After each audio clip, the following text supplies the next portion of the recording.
Hello, hello, hello, the mask is back, and finally we're getting consistently decent fight nights, okay? Because last fight night was also pretty decent. This is better, obviously, but, you know, last one wasn't too bad either, and we had that, UFC 318, which on paper wasn't that good, but it actually performed pretty well. I would say UFC 318 was actually pretty solid, so all that being said, I think we're on a good streak. I got some good underdogs on that card, and I think that on this card, there's also some good underdogs, so let's just jump into it. And this one is not going to be an underdog pick for me because I don't see where Martin Bidet, unless Marcus Buchecha can not get the takedown or get any grappling off on Martin Bidet, I don't see how Martin Bidet gets this done. I don't see it because Martin Boudet, what he specializes in is the clinch, and that's about it, really. He kind of is whatever on the feet. He's really mid on the feet, and that's a problem. Um, well, two things are a problem picking Boudet here.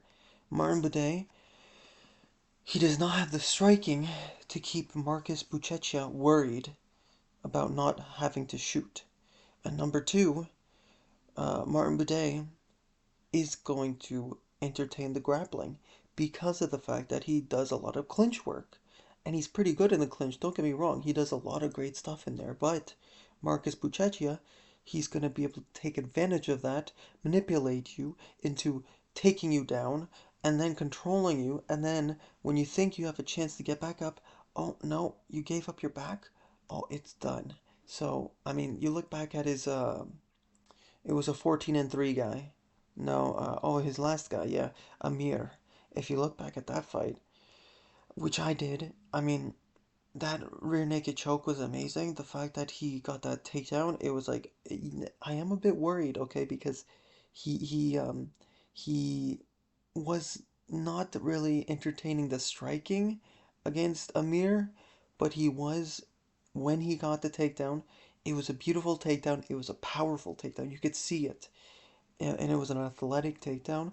And when he actually got uh, an advantageous position, it was over. He was trying to pass to get the arm triangle, I think it was, and then um, Amir, his opponent, saw that he was trying to go for that, and so he turns around, turtles, gives up his back, and Marcus was like, "Oh, this is a Christmas present. I'm taking this all day." So I think that this is going to be similar, and I'm going to say a first round submission for Buchecha. Uh, Buchecha, yeah. And then Stephen Nugent, I don't think that's actually how you pronounce the name. I think it's Stephen Wynn or Gwyn, something like that. That's what I've heard other people say in pronouncing his name. Yeah, I'm gonna go with around three. Yeah, round three TKO. I'm gonna say that Muhammad Yahya because they're both on a similar striking level, although Muhammad Yahya is obviously a little less defensively aware and responsible. But I'm gonna say that since they're kind of on the similar level offensively, that Muhammad Yahya is gonna be able to survive for the majority of the fight. But with Stephen, I'll just say, for Stephen, he's I feel he's more powerful, he's more athletic and fast and sharp. And Muhammad, he also doesn't have a very good chin. This is one thing we have to consider.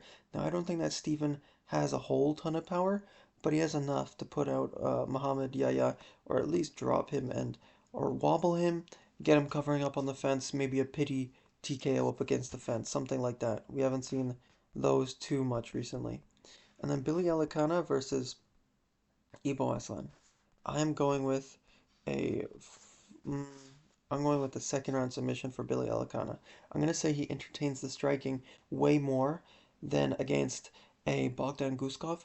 The reason why he was grappling against Bogdan Guskov is because he was actually doing that fight on 1 week's notice, and that's really impressive that he was able to hold down Bogdan Guskov for the entire first round almost. and have no complications, no problems whatsoever. Almost got a rear naked choke, synced in the body triangle quite effectively.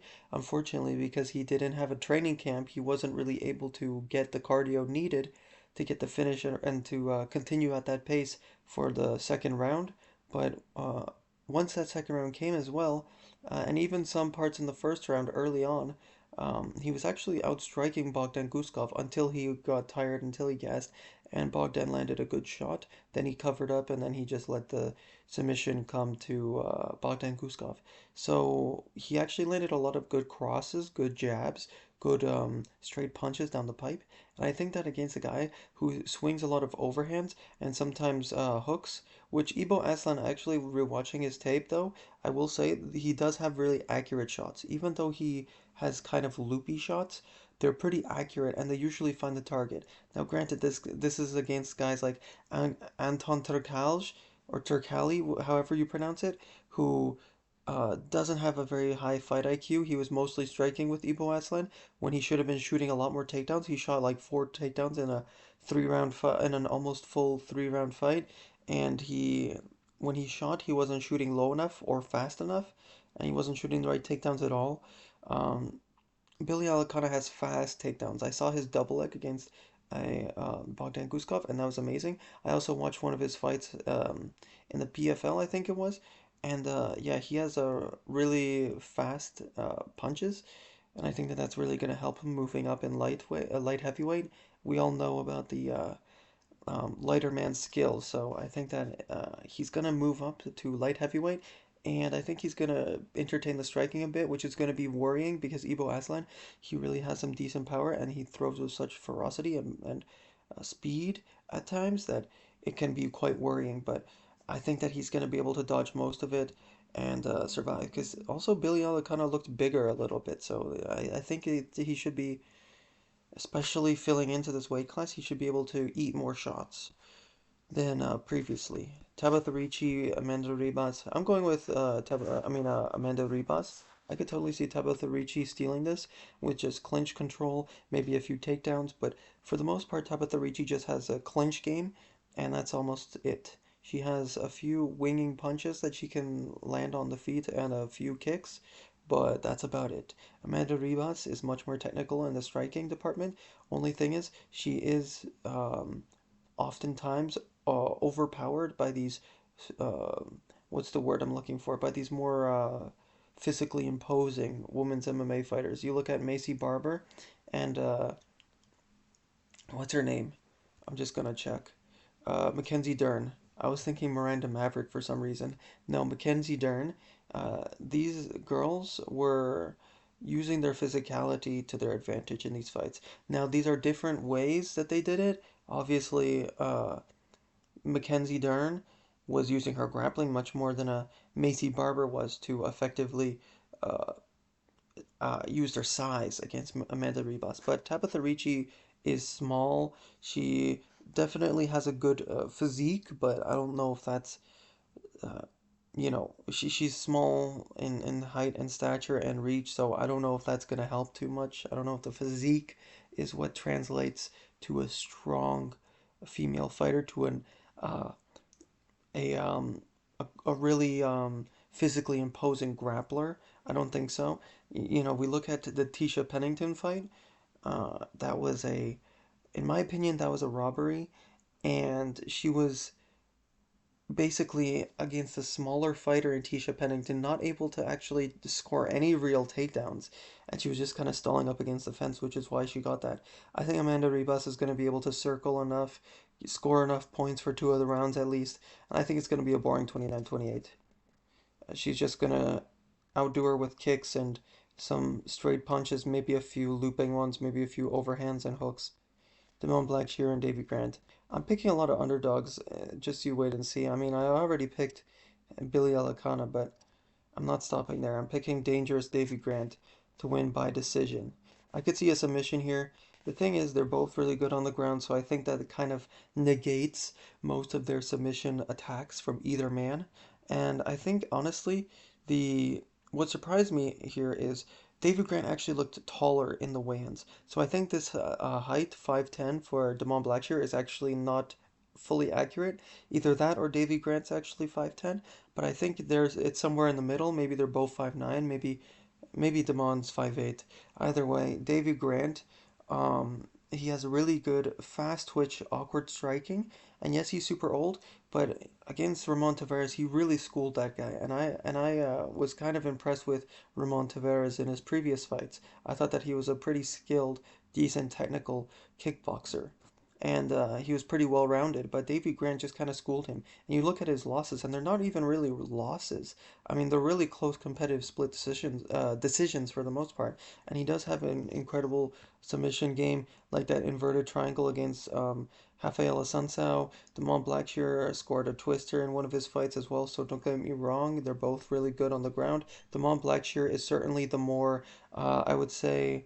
I wouldn't say he has good output. He's the more longer or rangier guy. He uses more kicks. Davy Grant uses a lot of kicks as well, but he definitely mixes it in with flurries of punches and bunches. And Damon Blackshear, he really likes to use his kicks, but he's not really a super active fighter. I notice. If you actually watch some of his previous fights, his last opponent, yes, he got a clear 30-27, but there were really close rounds in there. And that's because, or not really close, but there were close rounds in there, and that was because he's not actually known for his output. He has quite low output, to be honest. And it's only when his opponents are short enough and they allow him to get away with that that he actually does that effectively. And you look at his last loss. I understand he's on a good run, but you look at his last loss against Montel Jackson. You look at that, and he just had fast, straight punches. Now I'm not saying David Grant has the same kind of technique or accuracy or power or straight shots, which is why I think it's going to be a close 29-28. However, I think that Davy Grant has the speed and he does have the kicks and he does have the size to not get bullied like Damon's last opponent. What was it? It was like Alatang Heli. Yeah, yes. I might be pronouncing that wrong, but either way, I'm going with Grant by decision. Muslim Salikov, Carlos Leal. This is pretty obvious. Carlos Leal, he has a granite chin. You could watch both his last fights and figure that out. Muslim Salikov has really good kicks. We know this, but when he actually gets pressured, like Carlos Leal is going to, who has an insane chin, who has a really good cross, really good jab, really good 1-2. He has some decent leg kicks of his own, and he just, even though he has his hands down, which is quite worrying for these head kicks, with the pressure style that he has, I doubt that Muslim Salikov is going to have the dexterity to land those kicks on the back foot when he's getting pressured up against the fence with all these winging, there we go, winging shots, okay? I don't think that that's going to be effective, those kicks. I think that he could land a few scuffing off the dome, but it's not going to be anything that majorly rocks the granite chin of Carlos Leal. He gets hit with some massive shots sometimes, like against Renat Fakurtinov. He landed some decent shots in round two, but it didn't phase him. He just kept coming forward. And if by some chance Muslim Salikov tries to grapple, Carlos Leal definitely has the advantage in the takedown defense. That's one thing I've seen for sure. He stuffed so many takedowns off of Renat Fakurtinov. And I understand that that's Renat, that's a grappling style, but it's definitely something to look at here if he tries to actually grapple for his life, if Carlos Leal is just putting the pressure on immensely. I could definitely see a later finish, but I think that Carlos Leal is going to be looking for an early finish here, so first round KO. And I'm going to go with a decision for Bryce Mitchell here, because Bryce Mitchell, I'm really surprised that he moved to a favorite. He was an underdog by like a a plus 165, something like that at one point, or like a plus 190, something almost like a 2-1 uh, at one point. And I think that it's it does make sense for him to be the favorite. I'm just surprised that so many people are actually rewatching his fights and Saeed's fights and realizing, wait a minute, this Saeed Nurmagomedov, he's actually not really a grappler. He is known, his name is known for that, but he's actually not the same guy. He's not the same team. He's not from the same um, he's not from this built from the same cloth. I don't know what's that term. He's not built the same as a Khabib. What's the word? It's like he's not cut from the same cloth. That's right. as a Khabib or as an Islam Makhachev or a Umar Nurmagomedov. He's not really from that team. It might seem like that with the name, but he really just has a really good guillotine, which is worrying for Bryce Mitchell because he has a not good defense to those kinds of chokes. Pretty much any chokes involving his neck is a dangerous proposition for him, and he has okay striking. He has a good one too. He has some decent kicks. But against the super fast athletic guys, it's certainly a problem for him. He kind of uses his kicks to back away when he's against these super fast athletic guys with these shots that he doesn't see coming. But Saeed Nurmagomedov, he mostly has good kicks. His hands aren't really that good, and he is hard to keep down, which is definitely worrying. And he locks up these guillotines out of nowhere. It's really impressive. But I'm gonna say that he just barely survives the guillotines that Saeed throws up out there. And it's definitely going to be hard because Saeed is preparing for this type of style. And this is such a good matchmaking by the UFC. It's super 50-50 in my opinion. But I'm going to lean Bryce Mitchell because I think that overall he has the Saeed has the finishing ability. Bryce Mitchell has the overall well-roundedness ability. I think that Bryce Mitchell, I would trust way more going to decision than Saeed. And Bryce also has opportunities to finish the fight on the ground. So I'd say Bryce has a little more opportunities to win in this fight, especially decision, because he is a bit of a decision merchant, especially these days, but it is what it is, at least when he's not getting finished. I'm really surprised that everybody's picking a Bogdan Guskov here. I think this is a great favorite pick here. I know I said I was picking a lot of underdogs, but Bryce Mitchell was an underdog before I made the video here. And then we have Nikita Krylov here, who is an actual favorite, but just wait and see. You'll see there's a few decent underdogs that are still up on the card. And Nikita Krylov is not one of those underdogs. He is a favorite, and that's for good reason. I am picking him by, and a lot of submissions on the card I'm picking, but second round submission, I'm picking him by second round because Bogdan Guskov I don't think is a good look to get taken down by. I understand that he went up against Volkan Oezdemir on short notice, so it's not quite the same as Billy Alakana taking him down on short notice. I think it was a week's notice and holding him down for a round, which is a bad look. But Volkan Oezdemir also did the same, and he got the submission pretty quickly. Now, I'm not saying that Nikita Krylov is going to do the same, but the thing is, Volkan Oezdemir is not known for his ground game, really. In fact, he's been known to get taken down, like against Nikita Krylov.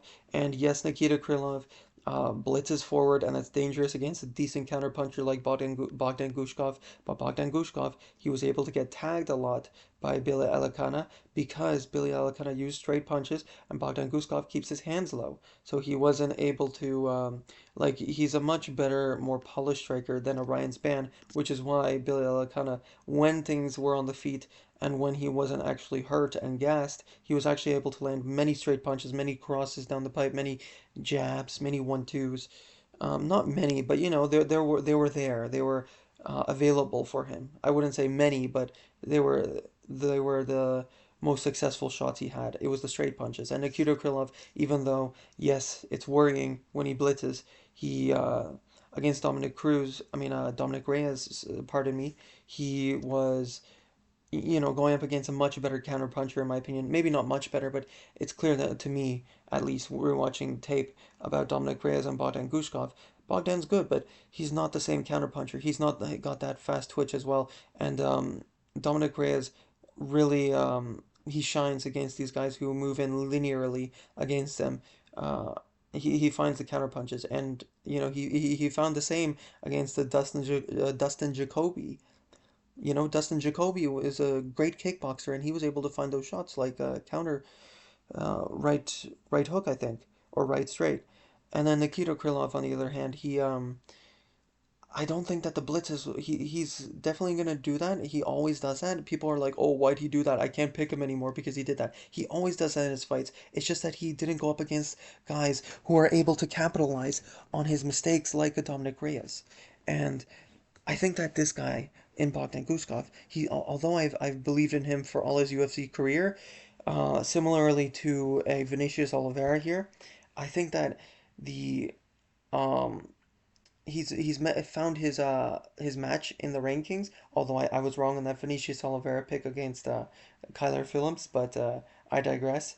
Nikita Krylov, he on the other hand is a much better uh, like pressure fighter than a Bogdan Guskov. He really gets his opponents backing up most of the time, and when he gets you backed up against the fence, he goes for takedowns. He is a pretty intelligent grappler in that regard. Striking, yes, there's some things to be desired, but sometimes he'll have a more kicking heavy approach, and he might go that way in this fight. It's hard to tell with him sometimes because he always blitzes, but sometimes he's a little more educated with the blitzes. Ultimately, I think that he's going to be a lot more safe in this matchup. I don't think Bogdan has the raw power of a Dominic Reyes, nor the straight punches, nor the counter punching ability. I think he's good. I think he's got some decent counters, but it's not the same. So I'm going to say he finds some success in the first round, and then midway through the first round, Nikita Krylov blitzes, gets a solid takedown. Bogdan Guskov really is a sitting duck. I can even see a first round submission, but I'm going to say Bogdan survives. Nikita Krylov, he sort of tries to regain the gas tank. He's sort of chill, chill, chill, and then boom, he blitzes again. Bogdan Guskov overextends with like a straight right, something along those lines. And I'm gonna say that his hands are too high, and even though he usually keeps his hands low, sometimes in the Billy Elcano fight, he was keeping his hands high. If you actually go back and watch that, and so I'm gonna say that he actually overextends on a straight right or something like that, and boom, he gets taken down, put flat on his back, arm triangle or rear naked choke, I'm going to say. Submission in the second round. Asu Almabayev and Jose Ochoa. I'm going with Jose Ochoa. I think this is a good underdog here. The problem with picking a Asu Almabayev, I'm going with first round KO as well. The problem with picking Asu Almabayev, and that's crazy, that's 68%. But it is that Asu is basically a decent grappler with not really much striking. I mean, his striking is really just it's like Cody Durden. If you actually look, and that's perfect here because Jose Ochoa just beat a Asu Almabayev. I mean, what? What? No, Jose Ochoa just beat Cody Durden. I mean, he might as well have beaten Asu Almabayev because my point still stands. I mean, he has a very similar style to Cody Durden. He maybe has a more educated pressure, Asu. He has a better feinting game, I would say. I'd say he's more physically imposing in the ground. But Jose Ochoa showed so much intelligence in the distance management, the footwork, when he actually got into a grappling exchange against a Cody Durden.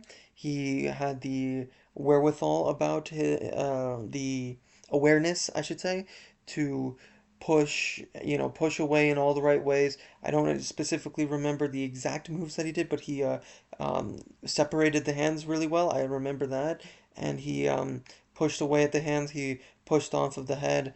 He was showing really good fundamentals, and the fact that he's coming in again on short notice against a similar style, it shows that he's prepared, and it's another just gritty boxer with really strong takedowns. And you look at the Mateus Nicolau fight, that showed me that Manel Cap was going to beat Absul Almabayev, although he cheated for sure. But it showed me in the Mateus Nicolau fight for Absul Almabayev that it was 1-1 in that fight. It was 1-1. And in the third round, he just made a grappling mistake, Mateus Nicolau. And Mateus Nicolau is a guy that will entertain the grappling much more than Jose Ochoa. He's much more. Sometimes he'll try a guillotine or something, but for the most part, Jose Ochoa is always using his kicks, using his long, rangy, straight punches down the pipe. And I think that it's going to get to Asu Almabayev, who already doesn't have a good time against these super fast, athletic, pretty rangy strikers. Like a Manel Cap isn't necessarily a super long, rangy guy, but he can be. Jose Ochoa is a bigger guy. He just is a bigger guy than a Manel Cap, and he's younger, so he's going to be learning quicker. I'm going to say first round KO for sure. It's certainly not a guarantee that's going to be first round. That's certainly quite a risky thing to say, no doubt. But I think he'll get it done in the first round. I think he's going to land a pretty pitch perfect head kick. He does have a really good one too, though. I mean, you saw that KO against what was it? Um, Cody Durden. I can't believe I'm forgetting names all of a sudden, but Cody Durden. That was how he finished him. It was a beautiful one too. Perfect, picture perfect. Uh, Beautiful, right on the temple. I think it was right on the temple. Yeah, picture perfect. And then I'm going with decision for a Shira Magomedov. Kind of surprising, I'm sure you'd think, because Everybody's picking KO, almost everybody, like 70% it seems. Yeah, 71%.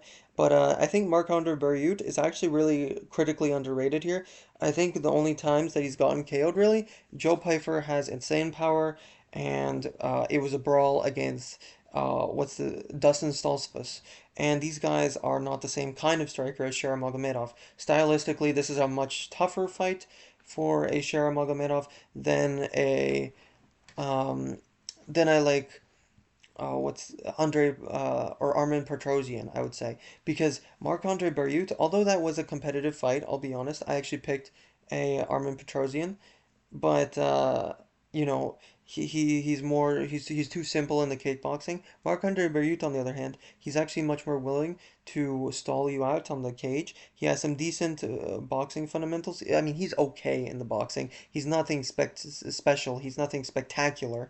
But he was actually able to get some good clinch exchanges in pretty much all of his fights. I mean, you look at the Bruno what's the Bruno Silva? I think the dude's name is. I'm honestly forgetting, to be honest. I mean, he should be cut from the UFC. What's that, like a 5 fight KO streak or loss streak? Either way, Bruno Silva. It was a good clinch elbow that he landed.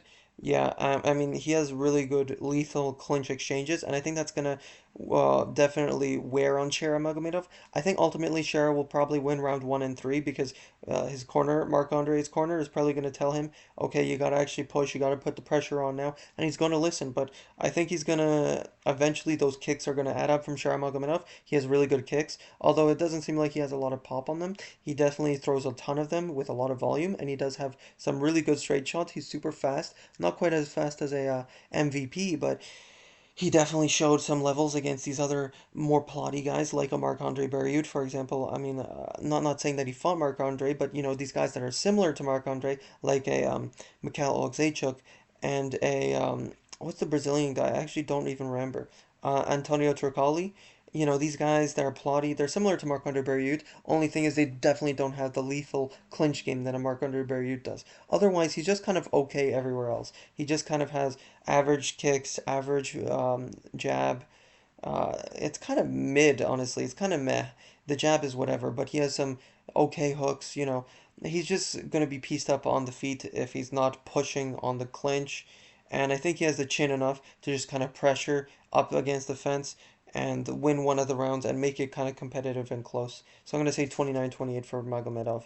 Share Magomedov. It's actually more competitive than you think. Another one that is more competitive than some might think, although everybody's aware this is going to be a decision, and everybody's aware, almost everybody's aware that it's a decision, pardon me, and almost everyone is aware that it's a Piotr Jan win, and it should be. It should be definitely a 29-28. I think we're all aware that he slowly builds reads on his opponents. He is a slower, more methodical fighter. He really fights like a Terminator. I've heard some people say, and that's pretty true because he builds his reads. He eats some of these shots and then he delivers it back once he downloads the data. That's a term Weasel loves to use. He downloads the data. No, but Marcus McGee, he listen, he's really good. He has the problem with Marcus McGee though against a guy like Piotr Jan is we saw in his last fight. I understand that a Jonathan Martinez is much more kick heavy and he doesn't throw a lot of punches.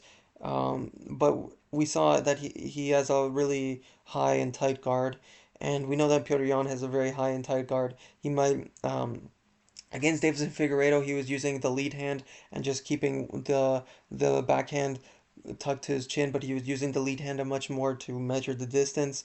And he's done that before, but he's done that less so against a guy like Marab or a Song Yadong, but he used that a lot more against Davison Figueiredo. But still, he has a high guard, and that's his bread and butter. We know that that's how he likes to box. And then Marcus McGee, he was landing a lot of those shots on the shoulders and on the arms. And even though, don't get me wrong, he has really fast and powerful shots and very accurate. Like he has a really good cross to the jab, to the he sets them up with the feints amazingly, constantly switching stances. All of that is beautiful for Marcus McGee. He switches the tempo up with a body kick to a leg kick. He has a very good striking style. Although he doesn't really have grappling, that's something that we've noticed. He doesn't really use that, and Piotr Jan, he has been shown that against elite strikers like a Sean O'Malley to actually be able to use grappling. In fact, he went to like 6 takedowns in that fight, something like that. He had a couple takedowns in every round pretty much, and so I think that Piotr Jan, he has that option if he needs it, if he actually bites on a lot of these feints and he's not countering back enough. But I think that he'll be able to find some of these counters because even though Marcus McGee is insanely quick twitch, I think Piotr Jan, he himself also has insanely good feints, insanely good counter ability. You saw against Sean O'Malley, even though Sean O'Malley had these insanely fast 1-2s, Piotr Jan would just cover up with the high guard and he would counter with the hook. So I think that Marcus McGee, he definitely sees he's a very intelligent fighter. He's got a really good corner who actually has very good game planning. You could hear them in the Jonathan Martinez fight because the crowd wasn't that loud and excited that they were actually able to speak and you can actually hear at the corner. And they were actually saying really good things. They were constantly telling him to switch to this, to that, switch stances, good, switch stances, all right, and now go to the kick, all right, nice. They're very intelligent. But Petr Yan, I just feel like he does almost everything that Marcus McGee does better. And the thing is, when Marcus McGee gets tagged, he doesn't really, even though he keeps a decent high guard, when he gets tagged, it's always to the chin. Piotr Jan, he granted, he gets, he's been through some wars, he's taken some damage, but he's still in his prime, I would say for sure, and he's fought the who's who. I know that these are like, oh, these are normie things to say. He's fought the who's who. He's in his prime. He has this, that, and whatever else. But he really does have, I think, a lot more tools. And it's a very exciting striking match. This will probably be, and it's going to be I would say, a pretty similar styles clashing here. And it's closer than what people think for sure, and what the odds suggest. But again, I see a lot of these shots, especially these hooks. They're fast hooks from Marcus McGee, but a lot of these fast hooks that he throws, they land on the guard. And I think that Piotr Jan is gonna bounce the shots off the guard, and he's gonna find an uppercut or find a hook. He's been finding these uppercuts a lot more. Granted, against shorter guys like a Davis and Figueiredo, but Marcus McGee isn't that much taller. He says he's listed at 5'8", but he's really the same height. If not shorter, he looked kind of like 5'6" against Piotr in the weigh-ins. Maybe, I mean, my memory might not be fully accurate here, but I think he looked a little bit shorter. So yeah, I think that he could find an uppercut, and I think he could rock Marcus McGee in the second and third, uh, just clearly edging out those rounds. It's gonna be like a, mm, yeah, it's gonna be like a Song Yadong, I would say, something like that. Although Marcus McGee is just way more uh, technical with the feints, with the stance switches, with the fast twitch, with the switching from the kickboxing to the boxing. And then Robert Whittaker, Rainier de Ritter. I mean, come on, this is a sick underdog. I'm going with Rainier. A lot of subs on this card, man. A lot of. I'm going with round two sub. I think that Robert Whittaker is going to stuff a lot of the takedowns early, or maybe just a couple, because Rainier de Ritter isn't that athletic early on, I would say. He kind of builds into the fight more so. We saw that against a Gerald Mearshart. We saw that against a what's the guy's name? Bo Nickel. What's the kid's name? I already forgot. No, but he kind of builds into it because he did actually get taken down by Bo Nickel, I believe. And Robert Whittaker, on the other hand, he I don't think that it's going to be the same kind of it's a face crank or neck crank where he just kind of breaks the teeth with the squeeze. I don't think it's going to be like that. I think that was a fluke, although that is something to be worried for in this. If we're actually going to talk about which fighter's more damaged throughout their career, I'm going to say it's Rob for sure. He's been dropped all over the place a lot, even in fights that he's winning. Like, people forget about that. People don't really talk about that. There are some people like MMA Che which will say, it's Volkanovski's bread and butter to get dropped and come back. Well, it's the same with Robert Whittaker, except he doesn't usually. Sometimes against like a Jared Cannonier, he'll get dropped at the end instead of the first. So it's not always a comeback thing, but he gets dropped a lot. And it's just that he has such a fast twitch style that he's able to get away with it. But the thing is with Reiner de Ritter, I think he knows what he has to do. He has a very good game plan style, so to speak. he like for Gerald Meerchart, he knew exactly what to do. I think Kevin Holland, that fight was the best example of a Reiner de Ritter high fight IQ game plan, where he knew that Kevin Holland is going to be weaker than him. He's going to be he's like against Hamza Chimaev, even though he had good scrambles, a bigger, stronger guy like Rainier de Ritter can make it look easy if he just puts the pressure on, gets him to give up positions, and then ultimately find the choke.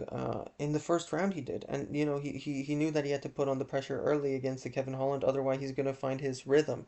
And it's similar with Robert Whittaker, although I understand that this is going to be a much more 50-50 thing. I mean, if you look at the odds, Robert Whittaker, just a slight favorite, 50-50 in the Tapology odds. I think that Robert Whittaker is going to be pumping the jab for a lot of the first round. He's definitely going to win the first round, but I think that Rainier de Ritter is going to get a takedown late in the first round, and I think that it's going to be similar to the Dracus du Plessis fight. I think it's going to be really similar to the Dracus du Plessis fight, only Rainier de Ritter definitely doesn't have the striking of a Dracus du Plessis. He does have the physicality, I would say even more so. It's just that he doesn't have the form on his punches to land with significant power like a Dracus du Plessis. Rainier de Ritter, he's much more of a knees, kicks, in clinch punching in bunches. That's kind of his style in the striking. So I think that he's going to try and push Robert against the fence. Robert knows that he's going to go for that. He's not dumb. He's not like I don't mean this as in a disrespectful way, but he's not like Kevin Holland, who for the most part just shows up for paychecks in a lot of these recent fights. That's usually what he's been doing. He's not actually. I mean, he's even said it himself that the belt has never really been a goal of his. Or maybe that's just something that he's realized recently. Either way, I know that Robert Whittaker is heavily motivated, but he's 30. I know that they're both 34, but it's a different 34. Robert Whittaker has been in the UFC. He's done that. He's got the T-shirt. Been there, done that, got the T-shirt, right? Rainier de Ritter, on the other hand, he's hungry. This is his third fight in UFC. He's only lost to a guy that literally is fighting at heavyweight now in ONE FC. That is Anatoly Malikin, who is a beast, who is roided up in the perception of how he looks. Okay, I'm not gonna say that he's um, is or isn't, but I mean, if you ask a fan and you look at the physique and you look at how he was able to push a pace on Rainer de Ritter, who he himself normally is able to push a pace on opponents, you would assume that he has some sort of a spotty track record with enhancements, shall we say. I'm not going to accuse him of anything. I'm just saying if you look at the guy and you look at how he was able to dismantle Rainier de Ritter, it's it's impressive, I'll say. And Robert Whittaker is a welterweight that moved up to middleweight. Now, granted, he has certainly throughout the years he's been known for his middleweight career, and he's bulked up absolutely throughout the years. But if you look at the weigh-ins, it's night and day. Rainier de Ritter looks like a light heavyweight out there. He might have even fought at heavyweight before. I think that he fought Anatoly Molikin at light heavyweight, but either way, Anatoly Molikin is a beast that never relents. He never gives up. He's constantly pushing. He's constantly landing these huge body shots, constantly overwhelming you. And Robert Whittaker, he mostly is a headhunter. Sometimes he'll go to the body with some decent kicks, with some decent leg kicks even, but he likes to jab. He likes to jab upstairs a lot, and I think that even though he's gonna have his hands lower for this fight, um, in anticipation for the takedowns, I think that Rainer de Ritter, he doesn't have to worry about that because he's just going to use his physicality to land some decent knees, get Robert Whittaker worried about some other shots, get him worried about the shots coming upstairs, similar to a Bo Nickel fight, where he's kind of landing these pitter-pat shots that don't really have a whole lot on them, but it's something to keep in mind. And then Robert Whittaker is going to be overloaded with the senses, and then it's going to be like a sensory overload where he just doesn't know where to put his hands, and Rainier de Ritter takes the advantage, and he gets the legs, and then he takes him down. I'm gonna say maybe a rear naked choke where he actually gets the arm below the chin. It's not gonna be a teeth break, although it's possible, but I would highly doubt that that happens back to back. We've never seen that back to back teeth break submission before. But yeah, I know it's a risky pick. Robert Whittaker could absolutely piece him up with jabs, but it's certainly not gonna be a first round KO for Robert Whittaker, like Lucas Tracy says. Lucas Glazy, the goat. I mean, he has the best GOAT list, so at least we'll call him the GOAT of that. But yeah, thank you so much for watching. Here's to hoping, right? I think that there's some pretty good underdogs, lots of submissions. I think it's been a while since we had so many submissions on a card, but thank you so much for watching. Like, comment, and subscribe. Mask of MMA out.